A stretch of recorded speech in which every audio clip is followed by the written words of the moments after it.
So let's set up two-way binding for these inputs here. As you learned earlier in the course, this can be achieved by in the end combining the property and event binding syntax, since two-way binding is about binding both directions. We want to be able to send data into the element that we're binding, and we want to be able to get values out of that element when the values change.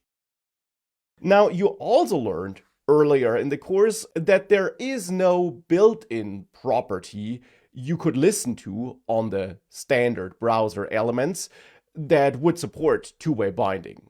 Instead, you have to bring your own elements, and you will learn how to support two-way binding on your own properties in your own components later in the course.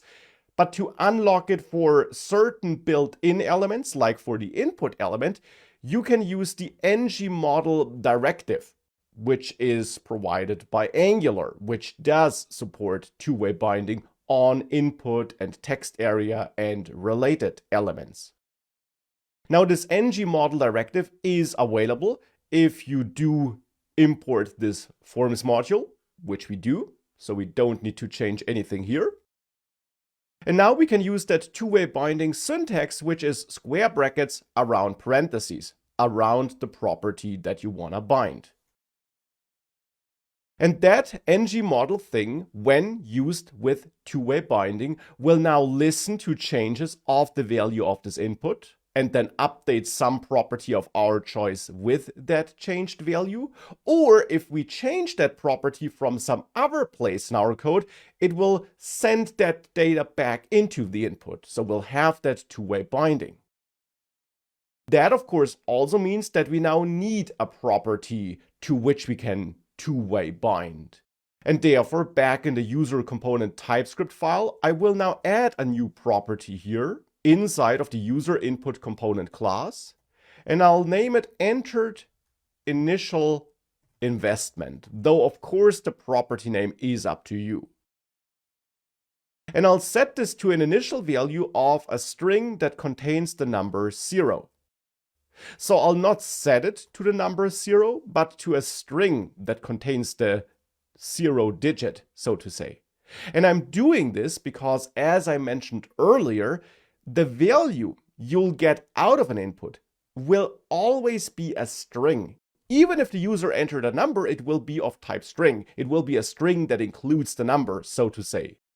And that's why I'm also setting my initial value to such a string that includes a number. We'll convert it to an actual number, which we need for our calculations later. But that's the property to which I want to bind. And here I'm setting up this property to not use signals. You could also use signals here, and I'll show you how to migrate the application to signals later. But for the moment, I'll use this approach and not use a signal here. But with that now added, we can go back to the user input component HTML file and use this entered initial investment property as a value for the two-way binding here, for this first input. Now I'll press this code format shortcut to make this a bit more readable, and with that my first input is done. Now of course all the inputs should be two-way bound though, and therefore I'll repeat that process. And in the user input component file, I'll also add an entered annual investment property, which also contains 0 as a starting value. I'll add an entered expected return property, which also has 0 as a starting value. Or maybe 5. Let's use 5% as a default expected return rate. And an entered duration, which maybe has 10 as a starting value, though also as a string, just as the expected return and the other properties. Now, with all these properties added here, back in the user input component HTML file, we can copy this two-way binding code and add it on all those inputs. For example, here the annual investment input, though of course I now don't want to bind to the entered initial investment property, but to the entered annual investment property. And then again, we can copy this to the expected return input here and bind this to the entered expected return property. And copy it to the duration input and bind it to entered duration like this. With that, I added two-way binding to all these inputs. And therefore, back in the user input component file, we can now also console log those values to confirm that we really captured them. So I'll output the entered initial investment, this entered initial investment. I'll output this entered annual investment, and of course also the expected return and the entered duration. With that done, if you save this and you reload, you'll be greeted by an error here in the console. And the error message is that ngModel, if used within a foreign tag, in the end needs the name attribute on the input element to which you set it. And that's not the case here in my template. All these inputs have an ID attribute, but no name attribute. But ngModel requires it, as this error message tells us. Well, that's not too difficult to do. We can of course simply add the name here and set the name to the same value as the ID. So I did this here for the initial investment, and I'll update it for all other inputs as well. So here, update the annual investment input to have the right name. Then also here, the expected return input. And last but not least, also the duration input. And with those name attributes added here, now you see if I reload, the error is gone. And if I now enter some values here, and maybe keep the defaults for expected return and duration, if I click calculate, you see that data was received. And we also see the two-way binding in action because our entered values, like the initial investment, are captured and output. But at the same time, these fields here were pre-populated with the default values, 5 and 10, which I did set up in my code here in the user input component TypeScript file. So we were able to pass this data here into the inputs and get the entered data out of them.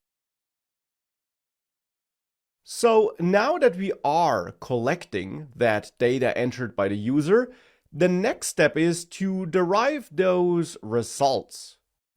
And of course, for that, I provided you with this investment results TypeScript file, which contains some code where you can use those captured input values to derive the annual data, which should be output in the table. Now, the question is where we want to use that code, though. And here we got two main options, and I'll show you both, because it's always good to know about alternatives, and there is no clear right or wrong path, though I will also tell you what my personal preference is. But the two options are essentially that we put this code into the to be added investment results component, for example, or into the app component, for example, and that we make sure that we pass this gathered input data to the component that performs these calculations, and that we then pass the result of these calculations to the component that outputs them. Or the alternative approach would be to use a service. Now, using the service has certain advantages and would be my preference, and you'll see the advantages soon.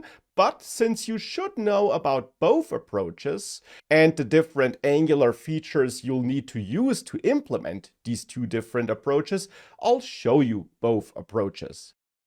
And I'll start with the in-component calculation before we then thereafter implement the service. And here, I want to derive my annual results, which should be output in that table, in this app component here. So in the end, I want to put this code here into the app component. So we can copy it as a method without the function keyword, for example. Though I also need to bring the return statement along, but we can copy this without the function keyword into this app component TypeScript file. Now we'll still get these errors here because these are all non-existent variables, but we'll fix this soon. Or actually, we can fix this immediately by simply accepting these missing variables as parameters here. That would be one way of solving this. So we could expect this method to receive the initial investment, which should be a number, the duration, which should be a number, and I want numbers here even though we get strings from the inputs, but I expect the converted values here, and we'll have to make sure that we do convert them in some other place in our code. And I also expect to get the expected return here, which should be a number, and the annual investment, which should be a number. And of course, the order of these parameters is up to you. But the order is also the problem here. Since I have 4 parameters, whenever we call this method, we have to remember the order. So we could simplify this by actually wrapping those parameters between curly braces so that we actually expect to get one single parameter, which should be an object with these properties. Now we just have to be careful because this is now actually the type definition that defines the shape of this object.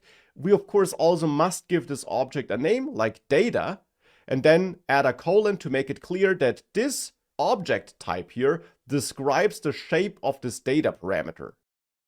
So the data parameter should be an object with this shape, so with these properties of these types. And now of course we need these properties here. So we could, for example, destructure them here by using this JavaScript destructuring syntax, where we point at the object that should be destructured, and we then have curly braces on the left side of the equal sign to pull out those different properties and to store them in separate constants. Like this. That would be one way of accepting this input value here in this calculate investment results method in this app component. Now we're not done. Returning the annual data here won't do anything, and the method is not getting called right now, but it's an important first step.